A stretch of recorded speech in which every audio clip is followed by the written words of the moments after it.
Agora, já sabendo mais ou menos o que ele fez naquele ponto ali, você imagina que você consegue antever isso já pensando na próxima partida e para que o Flamengo não caia nos mesmos problemas que esse sistema, essas mudanças que ele impôs, acabou dificultando na última partida? Obrigado. A partir de amanhã começaremos a preparar, estudar e trabalhar o jogo contra o Estudiantes. Claro que tentaremos corrigir todos os aspectos onde eles conseguiram nos machucar um pouco nessa nossa saída de bola, na saída de bola deles, e corrigiremos a partir de amanhã. Hoje ainda é jogo do Vasco. Felipe, boa noite. Rodrigo Cerqueira, Grupo Globo. Você sempre deixa claro em semanas de clássicos que é um jogo que tem ingredientes a mais do que as questões técnicas, táticas. Envolve muito a questão mental. E o Flamengo hoje teve as mudanças, o time conseguiu abrir o placar, depois sofreu um bocado. No segundo tempo chegou a ter oportunidade, mas também o Vasco teve as suas. O que você acha, assim, na sua análise, que foi mais preponderante para o empate hoje? E com isso também pode ser importante para a sequência da temporada, porque o Palmeiras encostou agora também, tem um jogo a menos, enfim. Bom, primeiro que, como você falou, um clássico é um jogo diferente, tem uma atmosfera, um clima dentro do campo diferente. E começamos o jogo muito bem, controlando o jogo, encontrando os espaços, encontrando as soluções e saindo bem da pressão até fazer o gol. Depois de fazer o gol, tivemos aí algumas saídas, conseguimos sair, mas aí realmente o Vasco encaixou praticamente uma marcação individual e não conseguimos ter mais o controle, né? A partir desse momento começamos a acelerar um pouco demais o jogo, perdemos um pouco o controle, e foi o melhor momento talvez do Vasco no jogo, o momento que eles foram superiores depois do nosso gol, mas não criando chances, senão criando muito volume de bola parada, faltas laterais, escanteios, e até empatar o jogo com esse escanteio. Depois voltamos a retomar o controle, tivemos mais posse de bola no campo deles. Eles são um time que se fecham muito, voltam os 10 atrás da linha da bola em bloco baixo, praticamente fechados na área, então não é fácil entrar, e a partir daí eles começaram a jogar simplesmente em transição, em lançamentos longos, né? E foi isso praticamente o restante do jogo, posse deles na área deles e com muitas ligações diretas, depois com perda da bola tentando contra-atacar. E essa foi a tônica do jogo. Tivemos chances claríssimas para fazer o segundo gol. Eles tiveram, como você falou, algumas chances, nenhuma claríssima. E acabou que é um empate. Num clássico, como nós não contávamos, queríamos vencer o jogo, mas temos que ter calma, existe um longo caminho pela frente, é um resultado absolutamente que nos deixa triste, mas é um resultado absolutamente normal quando você vem de uma sequência, principalmente menos de 3 dias para recuperar do jogo da quinta-feira, 9h30 da noite. Felipe, boa noite. Mauro Santana, do canal Mauro Santana. Você colocou uma equipe em campo com várias novidades, e você acabou de mencionar o desgaste da última partida de quinta-feira, pela Libertadores. Eu acredito também com a preocupação, já pensando no jogo de volta, na Argentina. Eu queria que você explicasse as suas opções para a montagem da equipe e comentasse também, apesar do empate, tivemos o gol do Carrascal, que afirma mais ainda o colombiano, já havia feito um passe para gol e agora contribui diretamente no gol do empate. Bom, primeiro pensei numa equipe para ir a campo fresca, uma equipe que conseguisse pressionar essa saída de bola muito complicada de pressionar, que é a do Diniz, onde eles juntam muitos jogadores atrás da linha da bola, eles usam o goleiro, eles repetem o lado e enchem muitas vezes as laterais do campo, então é complicado. Precisava de jogadores com perna fresca para poder jogar. Muitos deles da quinta-feira não se recuperaram, muitos jogadores, para não dizer a maioria, não se recuperaram do último jogo, que foi quinta-feira à noite, 9h30, acabou que chega quase 2 da manhã em casa, e o jogo hoje 5 da tarde com o calor, obviamente que não estavam recuperados. Portanto, optamos por colocar esses jogadores, alguns deles no segundo tempo, para tentar melhorar e dar mais força ainda para a equipe com as trocas, e foi assim nesse momento. Tivemos nosso momento aí de pressão máxima em cima da defesa do Vasco, mas infelizmente não conseguimos fazer o gol. Sobre o Carrascal, um jogador que, como eu falei para vocês, tem muita qualidade e hoje fez um grande jogo, entendeu bem os espaços, entendeu bem a importância e a determinante que tem que ser o jogador que joga nessa posição. Fez o gol, mas não só isso, senão que ele deu sequência nas jogadas, criou perigo, teve mais chances e pouco a pouco ele vai se adaptando e se sentindo cada vez melhor, e uma opção importantíssima para a gente. Boa noite, Felipe. Léo José, do Coluna do Fla. Hoje tinha-se uma expectativa sobre a presença do Jorginho, ele acabou ficando de fora e o clube trabalha para que ele tente estar na Argentina, né? E aí eu queria entender como que é a percepção de você, a sua percepção, a percepção da comissão técnica em cima dessa recuperação do Jorginho, dessa evolução do Jorginho. Existe, de fato, uma expectativa para que ele jogue na Argentina contra o Estudiantes? A ausência dele faria muita falta? Bom, estamos trabalhando, o nosso departamento médico está trabalhando para recuperá-lo para essa quinta-feira, né? Vamos ver se conseguimos ter a volta dele, porque é um jogador que vocês sabem bem, é muito importante para a gente, um líder fora e dentro do campo, e com certeza, se consegue se recuperar, vai ajudar muito. Boa noite, Felipe. Pedro Ramos, da Sintonia Esportiva. Meu colega comentou do Jorginho. E eu queria comentar sobre dois jogadores, na verdade, perguntar sobre o De La Cruz e o Léo Pereira, que hoje não entraram em campo, foram substituídos, foram escolhidos por Danilo, inclusive e o Alan. Para o jogo da Argentina, eles voltam ou hoje foi realmente uma adaptação para ver se o Danilo pode voltar como titular para também o jogo da Argentina? Obrigado.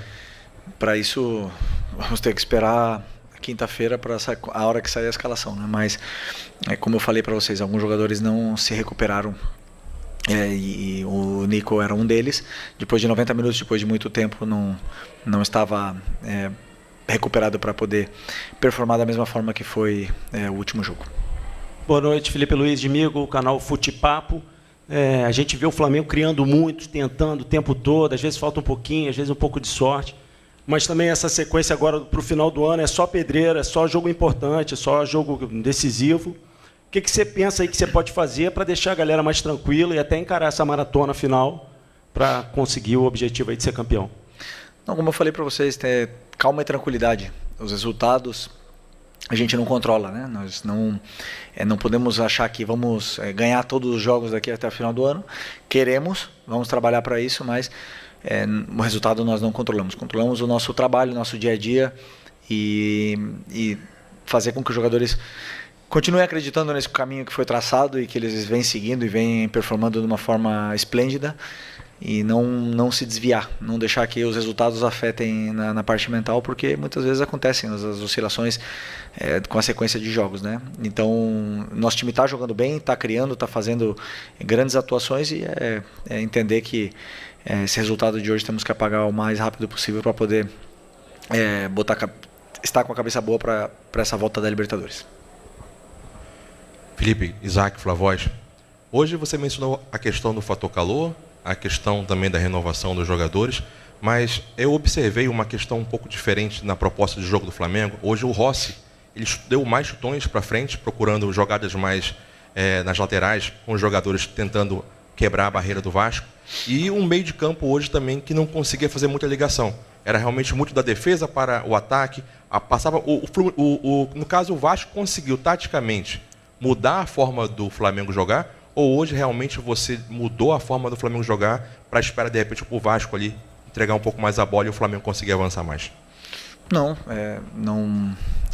mudamos absolutamente nada no nosso modelo de jogo, só que os espaços são os que são. Se o adversário marca nossos volantes individuais, obviamente que o meio-campo não consegue jogar, não tem como eles performar. Se o zagueiro salta nos nossos meias, e os laterais também saltam para fazer essa marcação individual, o espaço está nas costas, e os jogadores dentro do campo eles têm que identificar onde está o espaço. Não é chutão, é um lançamento na profundidade. Por isso a opção também do Bruno Henrique. A gente sabia que eles vinham subir bem a linha, e ele é um jogador um dos melhores que ataca o espaço da nossa equipe, e para tentar com essa marcação individual ia estar mano a mano lá atrás. tivemos muitas vezes saímos dessa forma, porque não tem como jogar curto se o adversário iguala em todos os setores do campo. Mas o que eu falei, de uma vez chegando no terço final do campo, aí para mim talvez faltou um pouco mais de controle, aceleramos demais as jogadas, nos precipitamos, não estávamos no nosso melhor dia de escolhas, né, nas tomadas de decisões ali, aceleramos um pouco mais e, claro, não é fácil roubar a bola do time do Vasco. Então, é praticamente isso, mas a nossa forma de jogar não mudou. Os jogadores que identificam o espaço onde o adversário deixa. Aqui, Felipe, boa noite. Marcos Martins, do canal da QSRN. É inegável, Felipe, a contribuição e a importância do Rossi, né, para o time do Flamengo. Inclusive, poucos minutos antes do gol do Vasco, ele fez uma excelente defesa. Mas aí, pegando o lance do gol do Vasco, aí não é o erro específico dele, mas, novamente, ele fica no meio do caminho, ele fica indeciso em sair do gol ou não sair. Isso aconteceu em alguns outros jogos também. Como você e a comissão técnica enxergam essas situações do Rossi nessa dificuldade de sair do gol em algumas ocasiões? Não, eu não vejo dificuldade. Eu vejo que um goleiro que arrisca e sai do gol aonde o treinador dele pede para ele fazer isso, claro que em algum momento pode acontecer de ele ter dúvidas, de errar. O que nós temos que fazer é continuar trabalhando esse momento do jogo, que é a bola parada defensiva, para poder corrigir esses erros, né, que você bem citou, porque ele é uma peça muito importante nessa nossa bola parada e tenho certeza que vamos ajustar. Olá, Felipe, aqui, tudo bem? Boa noite, Júlio Miguel Neto, da Rubro News TV. Ainda falando sobre a situação do Nico Dela Cruz, ele teve uma inatividade importante, né? E ficou fora das últimas convocações do técnico Marcelo Bielsa. Jogou esse último jogo, inclusive foi até o Saúl que saiu com dor no tornozelo, mas hoje não entrou, né? Você falou sobre a recuperação, né, da última partida que foi desgastante contra o Estudiantes. A não entrada do Dela Cruz também pode ser uma preparação, justamente se caso o Jorginho possa não vir atuar contra o Estudiantes, porque o Nico já não é de hoje que vem sofrendo com essas questões físicas. Um jogador tão importante quanto ele, mais uma vez, fica de fora, né? Ele não entra, não joga. Foi assim contra o Juventude, e aí você escalou ele contra o Estudiantes, e assim hoje contra a equipe do Vasco da Gama. Mais ou menos, passa por isso também pela sua cabeça, caso você não tenha o Jorginho, poder entrar com o Dela Cruz, por isso não ter utilizado ele hoje? Não pensei no jogo da quinta-feira, pensei nos jogadores que estavam com pernas frescas, estavam nas melhores condições para poder vencer do Vasco, né? Vocês dizem, e eu também afirmo, meu elenco para mim é o melhor de todos da América, eu tenho que usar esse elenco, e o Dela Cruz hoje não estava, e convoquei ele esperando que essa recuperação até hoje, para ver como é que ia ser a evolução dessa recuperação dele, do Arrascaeta, do Pedro, de todos eles, né? E infelizmente não estava nas melhores condições para poder jogar muitos minutos. Então optei por não usá-lo. O que eu espero é que no próximo jogo estejam todos os jogadores à disposição, tendo 4 dias de margem para poder recuperar. Então eu tenho certeza que todos eles vão estar à disposição e se o Jorginho voltar, melhor ainda. Felipe, Raiza Simplício, da Gol Brasil e da revista Placar. A gente viu, né, o Flamengo soltou um comunicado oficial dizendo que foi informado, recebeu um ofício da Conmebol que o cartão do Gonzalo Plata não foi computado. Né, a informação que eu tenho é que não é que ele tenha sido anulado, é que ele não foi computado. Não sei exatamente a diferença, mas foi isso que me passaram da Conmebol.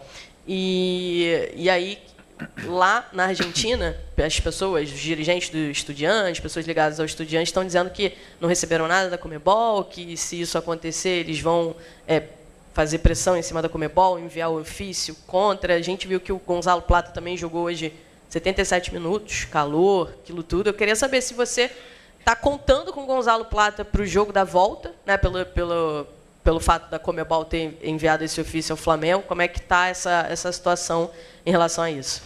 Bom, o Plata tem 23 anos, teve uma recuperação muito boa, tem uma recuperação boa para o próximo jogo e está à disposição e eu conto com ele sim. Fomos informados de que ele não está suspenso para o jogo da volta. E uma coisa excelente, né, que isso aconteça. E até mesmo para que o Campeonato Brasileiro também possa, não sei, a partir do ano que vem, com essas mudanças na CBF, com o presidente novo entrando, com essa melhoria do campeonato, né? Cada vez que acontece um cartão injusto, num campeonato onde tem um calendário tão apertado, com 80, 70 jogos algumas equipes vão jogar, e é o único país que são 3 cartões amarelos para ser suspenso, então pelo menos que o cartão realmente seja justo, né? Quando seja injusto, que aconteça como aconteceu no último jogo, que ele não seja computado. Então, uma coisa para a gente aprender e poder também evoluir no Campeonato Brasileiro, que seria muito bom.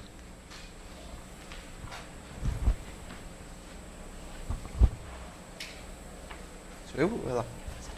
Thiago? Sou eu?